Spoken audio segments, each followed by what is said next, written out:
Oh, thank you for coming out today. This feels great. I'm excited. So, when I was coming to my talk, my friend Jason asked me, "Are you ready?" And I said, "Sort of."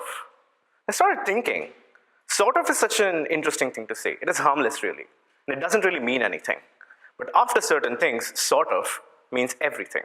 Like after, "I love you," or "You're going to live." And sort of is just a terrible response for certain questions. My coworker once asked me, "Am I getting fired?" I said, "Sort of." So, my name is Tirth, and I'm here to talk to you about what leaders can learn about storytelling from stand-up comedians. Also, I'm a stand-up comedian, but sort of. So, stories connect us. We all love stories. Stories transcend through time, they break cultural walls. For leaders, storytelling is not just an essential skill, it is a form of rhetorical argument. Now, and mastering this ability for leaders can help inspire people and bring them together towards building a better future. And in today's landscape, nothing is more pivotal than this. When we talk about stand-up comedy, it has always been around, and it is at the backdrop of our socio-cultural commentary. Stand-up comedians have become the masters of the rhetoric. Look at political satire today. We are relying more and more on comedians like Seth Meyers, Stephen Colbert, for not just sources of amusement, but for actual sources of news and information. So I want to explore with you what attributes leaders can learn about storytelling from stand-up comedians. Now, to do that, I want to drive your attention to this. Andrea Greenbaum wrote about stand-up comedy as a form of rhetorical argument. She argued that comics construct credibility by creating a character or voice while negotiating timing to ensure maximum impact of their punchlines. What if we looked at it slightly differently? Leaders can construct credibility by creating a character or voice while negotiating timing to ensure maximum impact of their stories. I believe we can do this in 3 ways. Finding your voice through introspection and observation, forming a connection with your audience, and understanding timing. That being said, let's get into it. Finding your voice. To find your voice, you will need to truly introspect and observe on what matters to you. Now, take any Netflix stand-up special and dissect it. You will find that the voice of the stand-up comedian comes through their own personal interactions and experiences with the world. When I first got into stand-up, the most common piece of advice that was given to me was, write about what annoys you and write the hell out of it. So I wrote about my friend, Jason. Now, there's 6 of us trying to get into a Toyota Camry, and Jason was the last one in. He couldn't get the door to shut. So I said, "Hey, Jason, just get up and shut the door." Jason gets out of the car and shuts the door. So I left him there. Storytelling is like joke telling. It is knowing your punchline. It is knowing that every sentence from the first to the last is leading to some goal. In order to tell you that story, I had to introspect on what mattered to me in that story.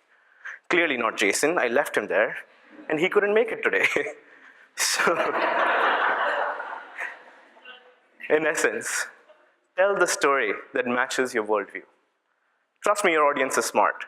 They're going to immediately be able to tell when you're going to tell a story that does not match your actions, which leads me to my next point, forming a connection with the audience. Now, forming a connection with the audience is the single most important skill a stand-up comedian possesses. Now, I believe they do this by communicating with emotional fullness. What that means is that you as an audience know moment to moment how the comedian feels about what they're saying. Let me take an example. You come home after a long day of work and just unload on your partner, your best friend, your roommate, your pet, your couch, whatever works for you. You just unload and go, "Oh my God, you will not believe what Jason just did." Or, "Oh my God, you will not believe what Jason just did." Which of these communicates good news? When you bring this clear state of emotions to your conversations, it becomes easy for people to connect with you. I know, I agree, emotional fullness, communicating with that, especially on stage, very difficult, but it can be practiced. Which leads me to my final point. Understanding timing. Comedians pay special attention to the timing of their joke. Each and every pause, each and every minute is perfected to get maximum laughs. And they do this by practicing and rehearsing their sets to perfection. I assure you that no talk today was improvised. And personally, I practiced this talk so many times that my close friends can now give this talk instead of me. Well, sort of. So, if you have one takeaway from my entire talk, please let it be this: practice, practice, and practice.